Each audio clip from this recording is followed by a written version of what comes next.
যত দোষ নন্দ ঘোষ, দুর্বলের উপর দোষ চাপানো নিয়ে প্রবাদটি মিলে যায় বাংলাদেশের ক্রিকেটের সঙ্গে। অস্ট্রেলিয়া দল হোম অ্যাডভান্টেজ নিলে সেটি আর্ট, আর বাংলাদেশ নিলে অপরাধ।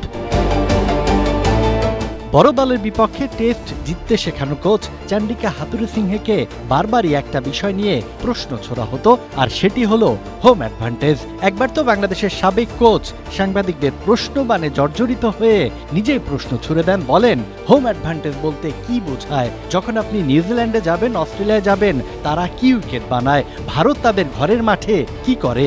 এত বছর পর হাথুরুর সেই বক্তব্য সামনে আনার কারণ ডারউইনে টাইগারদের অজি বধের পর ম্যাকায়ে রক্ষা কবচ হিসাবে স্বাগতিকদের তীব্র মাত্রার হোম অ্যাডভান্টেজ, যা দুর্বিষহ করে তুলেছিল টাইগার ব্যাটারদের। নগদ নিয়ে এলো হার না মানা হার অফার। সর্বনিম্ন 10,000 টাকা রেমিটেন্স নগদে পাঠালে থাকছে স্বর্ণের হার জেতার সুযোগ।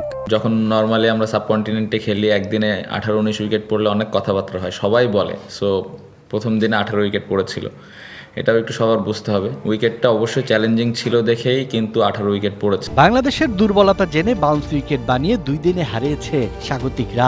অস্ট্রেলিয়ার মাটিতে সিরিজ ড্র করাই হয়তো টাইগারদের টেস্টে ইতিহাসের সবচেয়ে বড় সাফল্য।